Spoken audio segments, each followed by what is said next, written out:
Okay, this video is about water level on your pool. If you look at the pool, there's a waterline tile, and this one's the nice dark blue one. It's a 6x6 waterline tile. All the way around the pool, that tile is at the water level, and that's a visual aid for us to know what level we should keep the water at. So for instance, on this one, you'll see, maybe in the video you can tell this about 3/4 of the way up the tile. And that's really the ideal, perfect amount of water. If you get a lot of rain and the water gets up really high and you start getting water up on the flagstone, it's not a big issue in the summertime because generally you're going to have evaporation, and so it's free water. So don't generally want to dump that out and get rid of that water. Just allow it to evaporate back down, and in a few days you'll be okay.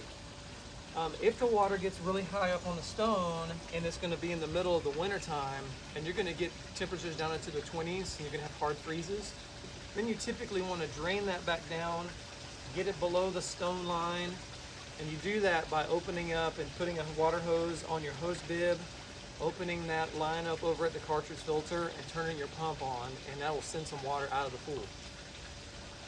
So that's water level as far as the height of it getting too high and what you need to do to address that.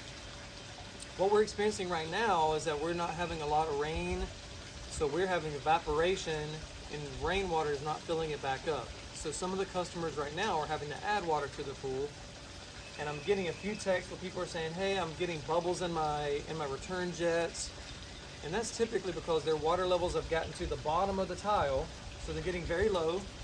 When that happens, the skimmer will start introducing air into the lines. And so I've instructed them to put a water hose back in the pool to bring that water level back up so the air is not going to be sucked into the line from the skimmer. But that's a general overview of your water levels for your pool. And again, if it gets high, summertime's generally always okay. Don't be concerned about it flooding your house. It's just going to slowly seep out the low parts of the pool. But in the winter time is really when you want to watch it as far as the high level to drain it down a little bit to keep it off the stone.